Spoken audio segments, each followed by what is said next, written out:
Hi friends, మొత్తానికి చీరలు అయితే సదురుతున్నాను. చూడండి బీరువా పరిస్థితి ఎలా ఉందో. మాలాంటి మిస్టేక్ అయితే మీరు చేయకండి. ఏం జరిగింది ఏంటి అంటే చూడండి, ఉప్పు మట్టి పాత్ర ఉంటుంది కదా, దాంట్లో వేసి బీరువాలో పెడితే మంచి జరుగుతుంది, లక్ష్మీదేవి నిల్వ ఉంటుందని ఎవరో చెప్పారంట.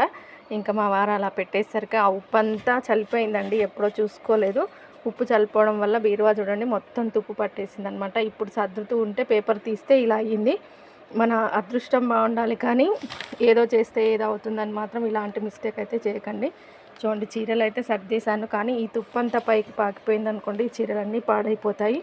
ఇప్పుడు ఏం చేయాలో అర్థం కావట్లేదు అనమాట. ఇంకా ఈ బీరువా మార్చాల్సిందే వచ్చేటట్టుంది. ఇలా ఉన్న బీరువాని ఎలా వాడతాం, మా మిస్టేక్ వల్ల ఇలా జరిగిందనమాట. మన అదృష్టం మన క్రాస్ పెట్టి ఉంటే మారుతుంది, కానీ ఇలాంటివి చేయడం వల్ల మారుతుంది అనుకోవడం మన పొరపాటే. మేము చేసిన పొరపాటు వల్ల ఇలా జరిగింది. వీడియో నచ్చిందా? మీరు ఎవరు ఇలా చేయకూడదనే ఇలా నేనైతే వీడియో తీసి పెడుతున్నాను. నచ్చితే లైక్ చేయండి, షేర్ చేయండి, సబ్స్క్రైబ్ చేసుకోండి. చూడండి ఇలాంటి మిస్టేక్ ఎవ్వరూ చేయకూడదని ఈ వీడియో చేస్తున్నాను. మొత్తానికైతే చీరలు అయితే సర్దేశాను. చూడండి మొత్తం సర్దిన తర్వాత ఇంకొక వీడియో పెడతాను.